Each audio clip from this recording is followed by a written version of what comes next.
बोलिए जितिया भगवान की जय।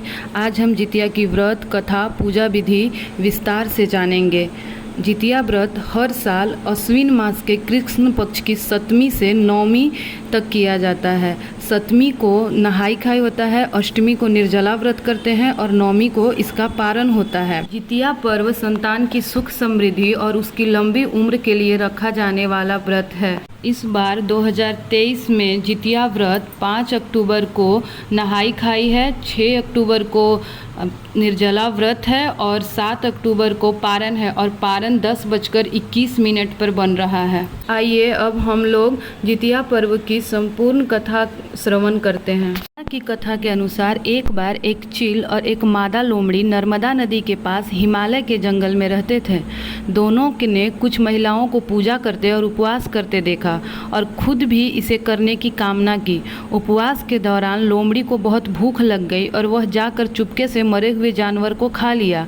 दूसरी ओर चील ने पूरे समर्पण के साथ व्रत का पालन किया और उसे पूरा किया।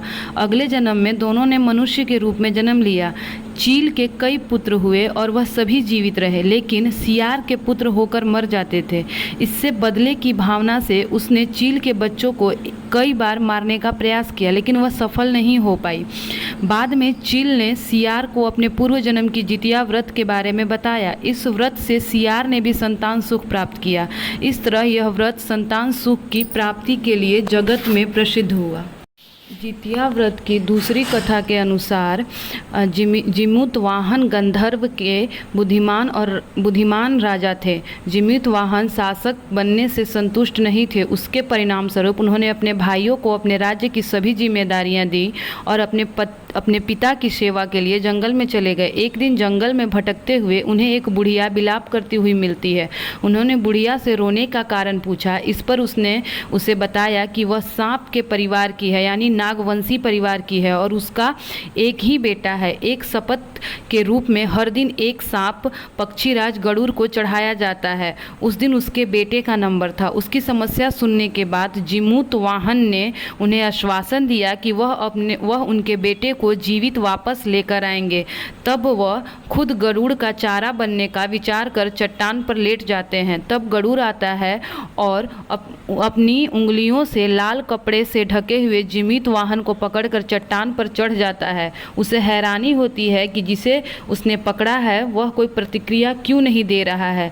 तब वह जिमूतवाहन से उसके बारे में पूछते हैं। तब गरुड़ जिमूतवाहन की वीरता और परोपकार से प्रसन्न होकर सांपों से कोई और बलिदान नहीं लेने का वादा करते हैं। मान्यता है कि तभी से संतान की लंबी उम्र और कल्याण के लिए जितिया व्रत किया जाने लगा।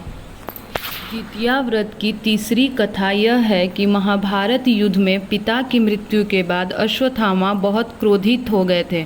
वह पिता की मृत्यु का बदला लेने के लिए पांडवों के शिविर में चले गए। उसने 5 लोगों की हत्या कर दी। उसे लगा कि उसने पांडवों को मार दिया, लेकिन पांडव जिंदा थे।